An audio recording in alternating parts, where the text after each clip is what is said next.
will go high. Love, grace, humility will win. And then you tell everybody to go to hell. You think that's going to work for you, Coach White? Think that's going to work for you? The reality of the situation is none of that stuff will win if it's left up to you, Stephanie White. Because you're not handling it right. You playing right into their hands. Right into their hands. What happens when Stephen A. Smith stops simply analyzing the Indiana Fever and starts directly questioning Stephanie White's leadership? That is exactly where this controversy begins. A heated dispute involving Sophie Cunningham, DJ Carrington, and a controversial coaching decision has placed Stephanie White under an uncomfortable spotlight. What started with an incident on the basketball court has now become a much bigger conversation about coaching, player safety, accountability, and trust. Meanwhile, Caitlin Clark and her teammates appear determined to stand behind their coach. But the bigger question remains, why did Stephen A. Smith feel the need to challenge White so aggressively, and could his criticism expose... Player safety is always a top priority for me. One of the things I pride myself on is my relationships with players. I thought the play got called right. Thankfully, Sophie's okay. Was it egregious? Absolutely. When you have a chance to watch that over and over and over on replay, you can see that. I didn't have that in real time. The hate, the fear-mongering, the divisiveness, the stuff that's trying to hijack our league will not win. It won't win. We are united. We are connected. We will not. Stephanie White attempted to explain her perspective on the controversial incident, emphasizing that player safety is always one of her highest priorities. She said that one of the things she takes pride in is maintaining strong relationships with her players, and explained that, in real time, she believed the play had been handled correctly by the officials. However, after getting the opportunity to watch the incident repeatedly on replay, White acknowledged that the play was egregious. She also pushed back against what she described as hate, fear-mongering, and divisiveness surrounding the league. According to White, those forces should not be allowed to hijack the WNBA or divide the people involved. Her message was clear.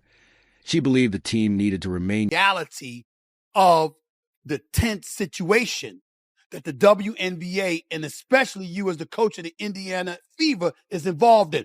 There are folks in Indiana at a home game booing you. You ain't the road team. You the home team. You the home coach. And they booing you. And Sophie Cunningham and Caitlin Clark can speak up for you all they want to, as they did, and as they should have. Stephen A. Smith, however, was not satisfied with simply discussing whether the foul itself was correctly called. He turned the conversation towards Stephanie White's leadership and responsibility as the head coach of the Indiana Fever. His argument was that the controversy had become bigger than one moment on the basketball court. Smith pointed to the fact that Fever fans were reportedly booing White inside her own arena. He emphasized that Indiana was not playing on the road and that White was not the opposing coach. She was a home coach, surrounded by her own supporters, yet some of those fans were expressing their frustration directly toward her. Smith questioned whether White had lost the confidence of the very people she was supposed to lead. At the same time, he acknowledged that Sophie Cunningham and Caitlin Clark could defend White. The defender, the coach of the Fever, get her out of there. Get her out of there. Fire her ass today. I don't want her back on that bench. Stop defending the other players. Oh, she plays hard, DJ. That's just her being her. You see Caitlin in the press conference almost cover her ears and her eyes. Defend your players. First of all, you're wrong. It was a dirty play. She's gone. But when do you ever see in like the NBA a coach not defend their own players? She hasn't done it with Caitlin when Caitlin got... The controversy itself began during the Indiana Fever's August 8th matchup against the Chicago Sky. During a breakaway play, DJ Carrington made contact with Sophie Cunningham around the head and neck area. The officials reviewed the incident and assessed it as a flagrant 2, which resulted in Carrington being ejected from the game immediately. The severity of the foul quickly became a major talking point, with commentators arguing that the contact went far beyond an ordinary basketball play. Some insisted that the officials had made the correct decision and that the foul was clearly unnecessary. From a basketball perspective, The sequence could have ended there. A hard foul occurred, officials reviewed it, a penalty was given, and the game continued. But instead of disappearing after the final whistle, the incident became the starting point for a much wider controversy that would eventually What happened when this young lady got ejected from a WNBA game the other day for a flagrant foul on Sophie Cunningham? Did y'all see that? She got ejected from the game for that flagrant foul right there. And I'll be damned if that wasn't a flagrant two. She mugged her. Damn near came across like decapitating her, for crying out loud. That was definitely a hard foul. Make no mistake about it. Nobody can argue about it. You can say what you want. We know what we saw. No way around it. The Johnny Carrington foul was clearly unnecessary. It was a flagrant foul penalty too. It was absolutely positively correct. Instead of fading away after the officials made their decision, the Carrington-Cunningham incident exploded into a much broader argument. Suddenly, the discussion was no longer limited to whether the foul deserved a flagrant two. People were debating player safety, coaching decisions, social media reactions, politics, fan loyalty, and ultimately the future of Stephanie White in Indiana. The Fever were now dealing with two separate issues: what happened on the court and how their own coach responded afterward. That second part became particularly important because viewers could watch the available footage of themselves and form their own conclusions. Critics began comparing those images with White's explanation of what she saw in real time. The result was an uncomfortable contradiction between the visual evidence fans believed they had seen and the initial interpretation given by the coach. Once that gap appeared, is she knows DeJounte is a good person, but now she's coaching people who are likely taking money from the Heritage Foundation, has a large MAGA racist fan base, and they didn't like that she defended DeJounte. Take personally any suggestions that I don't 100% always have my... Stephen A. Smith approached the issue as a leadership question rather than simply a disagreement over a foul call. His argument was that being an NBA or WNBA head coach comes with responsibility to understand what is happening on the floor and to recognize when one of your players has been involved in a dangerous situation. According to this line of criticism, a coach should be able to identify when immediate support or a strong response is required. At the same time, the controversy raised speculation about whether White's previous relationship Flagrant to every single damn time in the NBA and the WNBA. But you know things have devolved when you've got the Attorney General for the state of Florida saying that's why WNBA games ain't here because guess what? We are the prosecutor. Attorney General James Uthmeyer, the WNBA knows better than to play games down here in Florida because I'll be charging people with assault. I should probably clarify. Assault and battery. That is from the Attorney General of the relationship with Carrington could have influenced her initial reaction. The script is careful to note that knowing a player does not automatically mean a coach would defend everything that player does.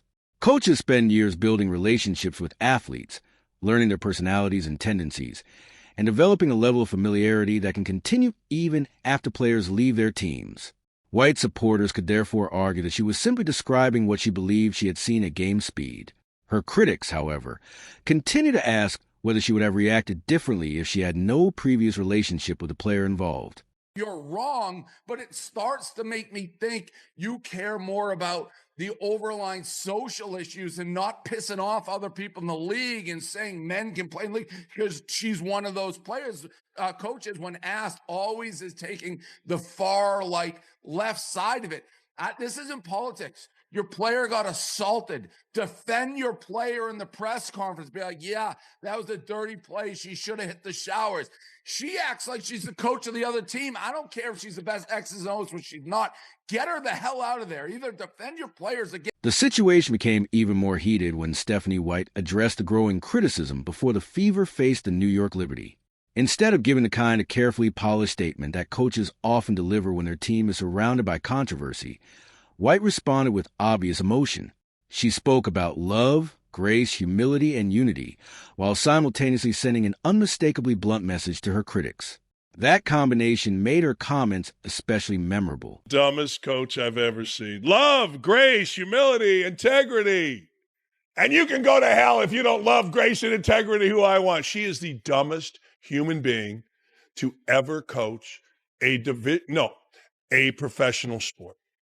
I say love wins. I will always have their back, except you didn't with Alyssa Thomas, except you didn't with Dejanay Carrington, except you didn't going back, except you never have. Hell, you're so stupid you can't even tell us what a woman is. You can't even.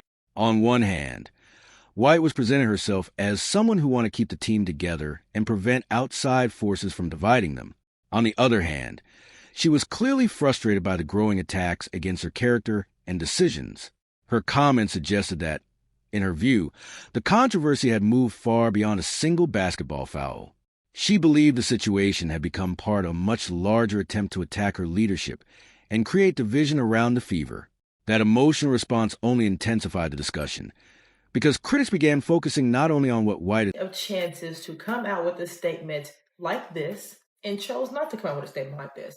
But when she saw that her job was in jeopardy, after the Lieutenant Governor of Indiana came out with that statement, after she came out to say that she believed that the play between Dejanay Carrington and Sophie Cunningham wasn't intentional, when she came out with that statement and she saw how those fans reacted to her saying that, how the governor of Indiana came out saying how she spoke about that, now she wants to make a statement. Now she wants to try to flip her words and say that, oh, she didn't see video clips and see all this. Stand on business. The pressure reached another level when Fever fans began booing Stephanie White inside her own arena. Stephen A. Smith highlighted this point as evidence that the situation was becoming increasingly serious. White was not entering an opposing building where hostile fans were expected. She was coaching the Indiana Fever at home, yet sections of the fan base were expressing their dissatisfaction directly toward her. That is a very different kind of criticism because it suggests that frustration had reached the home environment itself. At the same time, I believe that Stephanie White deserves to be fired. I don't care about the injury excuse. I think that's what they're going to use to keep her for another year, which they will, because, well, look at the injury. See, she couldn't do her job. That's what they're going to do. And most likely, 99%, she'll be back. But honestly, the job she did, she deserves to get fired. She does. Let me tell you why. Number one, poor roster and cover for Bonner. To me, that alone should get her fired. Caitlin Clark publicly defended White and reportedly made it clear that the players had their coach's back. Clark's reaction reportedly showed how strongly the players felt about the treatment White was receiving from the crowd. This created two very different realities around the same team. Inside the locker room, White appeared to have meaningful support from her players. Outside of that locker room, however, criticism was getting louder. That contrast became one of the most fascinating parts of the entire controversy, because player support does not automatically erase. It needs to be fired. The ESPN analysts that hate Caitlin Clark said it all. It's the sisterhood. And the sisterhood is Stephanie White's team. That's where most of the dramas came from. In Caitlin Clark's, now Sophie Cunningham's career. Stephanie White just defended Dejanay Carrington's, whatever you want to call it, assault attack on Sophie Cunningham. She defended Alyssa Thomas's fist to the throat and made Alyssa Thomas out to be the victim. Caitlin Clark eventually had the opportunity to respond where it matters most. On the basketball court, against the New York Liberty, Clark delivered a major performance, recording 22 points and 10 assists as Indiana defeated New York 106-92. The Fever's victory added another layer of irony to everything happening around the team. While people outside the locker room were debating whether Stephanie White should be fired, the team stepped onto the court and produced 106 points. The result suggested that, regardless of the controversy surrounding their coach, the Fever were still capable of coming together and competing at a high level. However, the victory did not completely erase the questions surrounding White. One of the biggest issues remained the way the original incident had been handled. The script argues that if White had immediately acknowledged that she missed the play, admitted that she might have viewed it differently after watching the replay, and explained how she would respond going forward, the controversy might have ended much earlier. It is getting absolutely worked today. Wow, it's bad. Do you know how bad you must be? Do you know how unfavorable you must? Do you know how out of touch you must be with your fan base, with your state, to where the lieutenant governor of your own state is demanding that you get fired. Ultimately, Stephen A. Smith's criticism has transformed this controversy into a much larger conversation about accountability, leadership, and the responsibilities of a head coach. Smith is essentially asking whether Stephanie White understands the difference between supporting her players and holding people accountable for their actions. Those two responsibilities do not necessarily have to conflict. A coach can stand behind a player while still acknowledging that the player made a mistake. A coach can defend someone's character while condemning a dangerous action. A coach can maintain a relationship with a former player while still admitting that a serious foul occurred. That balance may now be one of the biggest challenges facing White. The Fever are one of the most closely watched teams in women's basketball, largely because of the enormous attention surrounding Caitlin Clark. Every decision, substitution, reaction, and controversial moment can become a headline, with some fans demanding change, players defending their coach, and Stephen A. Smith openly questioning her leadership. White now has an opportunity to answer the criticism in the most powerful way possible, with results on the court. The controversy may have put the spotlight on her, but what happens next will ultimately determine whether that spotlight becomes a turning point or another chapter in the growing drama surrounding the Indiana Fever.